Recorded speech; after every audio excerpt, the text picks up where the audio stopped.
મિત્રો, સુખની વ્યાખ્યા શું?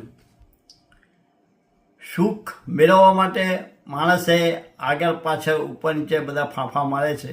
સુખ એવી રીતે દેશું, બીજાનું દુઃખ જોઈને દુઃખ થાય, બીજાનું સુખ થઈને સુખી થાય એવા માણસો જલવે જોવા મળે છે.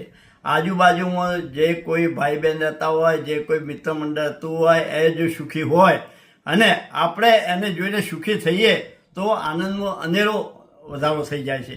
પણ એને જોઈને જો આપણે દુઃખી થઈએ છીએ તો આપણને આપણા જે દુઃખ છે એમાં વધારો થાય છે. તો શા માટે આપણે બીજાનું સુખ જોઈને આપણે એનો આનંદ લઈએ?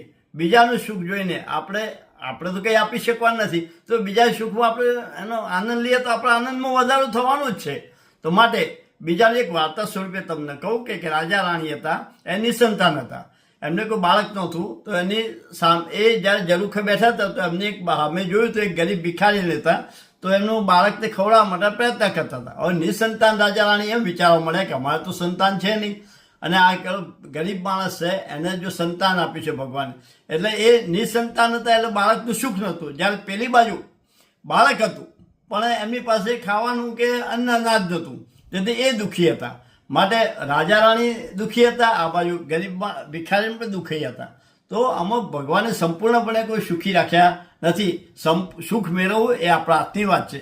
કોઈ પણ દુઃખી માણસોને જોઈ આપણે દુઃખ થાય, સુખી માણસને જોઈ આપણે સુખી થઈએ તો આપણા આનંદમાં અનેરો વધારો થશે. જો મારો વિડીયો આપને પસંદ આવ્યો તો લાઈક કરજો, સબસ્ક્રાઈબ કરજો. જય હિન્દ, જય ભારત.